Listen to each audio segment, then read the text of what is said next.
కేంద్రంలోని నరేంద్ర మోదీ ప్రభుత్వం ఈసారి జనాభా లెక్కల్లో కులాల లెక్కలు కూడా తీయాలి అని నిర్ణయించడం అనేది చాలా కీలకమైనటువంటి మలుపు. గతంలో ఈ లెక్కలు తీయడాన్ని చాలా తీవ్రంగా వ్యతిరేకించడమే కాకుండా ఈ లెక్కలు తీయడం అంటే సమాజాన్ని కులాల వారీగా విభజించటమే అని ఆరోపించినటువంటి ప్రధాని మోదీ ఇప్పుడు చాలా అకస్మాత్తుగా అనూహ్యమైన పద్ధతిలో దీనికి అంగీకరించారు. అంటే ఖచ్చితంగా ఈ కుల గణన నిర్ణయం వెనుక రాజకీయ కులాల లెక్క వెనుక రాజకీయ లెక్కలు మారాయి అనేది మనకు అర్థమవుతుంది. వెనువెంటనే దేశంలో జరగబోయే రాష్ట్రాల్లో బీహార్ ఉంది. బీహార్లో అది వరకు ఒక విధంగా కులగణన చేశారు, తెలంగాణలో చేశారు, కర్ణాటకలో కూడా ఈ అంశం వచ్చింది. ఇవన్నీ వచ్చినప్పుడు పదే వెనకబడిన తరగతులు వాళ్ళ వివరాలు తీసి వాళ్ళకి సహాయం చేయటం కోసం ఏదైనా చేయాలనే ప్రశ్న ఉత్పన్నం అవుతుంది. ఈ వచ్చినప్పుడంతా దీన్ని అసలు లెక్కలు తీస్తే మన సమాజం లెక్కలతో ముక్కలైపోతుంది అన్న వాదన లోపభూయిష్టమైంది అనేది ఆచరణలో అర్థమైంది. ప్రజలు కూడా మా వివరాలు తెలుసుకోవడానికి మీకు అభ్యంతరం ఏంటి, అసలు ఎవరు ఎంతమంది ఉన్నారో ఎలా చెప్తారు అనే ప్రశ్న వేస్తున్నారు. తెలంగాణలో తీసినటువంటి లెక్కల మీద వాటి పద్ధతి ఏంటి, ఆలోచన ఏంటి, అలా ఉంచితే వాటి మీద అనేక అభ్యంతరాలు బీజేపీ వాళ్ళు కూడా లేవనెత్తున్నారు. అంటే ఈ అస్పష్టమైనటువంటి వాటితో ఎంతకాలం ఉండాలి? ఖచ్చితంగా లెక్కలు తీస్తే ఎవరు ఎంతమంది ఉన్నారు, దాన్ని బట్టి మనం సామాజిక సంక్షేమం కోసం, సామాజిక న్యాయం కోసం ఎలాంటి ఏర్పాట్లు చేయాలి, ఇవి అర్థమవుతాయి కదా.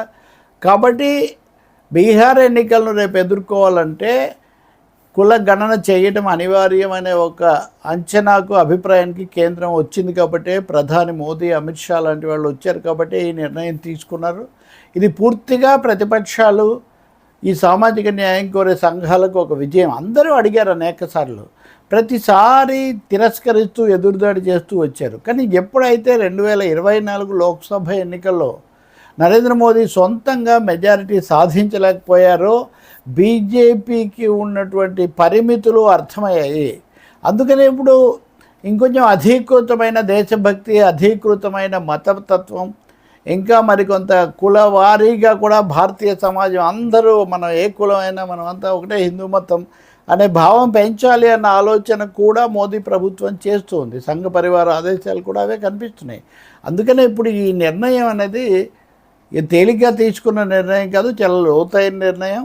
దీని ఆధారంగా తర్వాత వాళ్ళు అనుసరించే వ్యూహాలు కూడా అలాగే ఉంటాయి. అందుకనే కొన్ని పార్టీలు చెప్తూ ఉన్నాయి, ముఖ్యంగా బీహార్లో ఇదివరకు చేసిన ఆర్జేడీ లాంటివి, ఏమంటే ఇది మొదలే కదా లెక్కలు తీయటం, దీంతోనే అంతా అయిపోయినట్టుగా మీరు చేయొద్దని. రెండో వైపున కాంగ్రెస్ పార్టీ ఏమో మా ఒత్తిడి వాళ్ళే తీసుకొచ్చారు, ప్రభుత్వం వాళ్ళదున్నా కానీ మా నిర్ణయాలు అమలు జరుగుతున్నాయని వాళ్ళు హడావుడి చేస్తున్నారు. ఏదైనా కానీ తర్వాత ఆచరణలో ఎలాంటి చర్యలు తీసుకుంటారు? ఉదాహరణకు మండల్ కమిషన్ వేసింది ఎప్పుడు, దాని మీద చర్యలు ఎంతకాలానికి వచ్చాయి?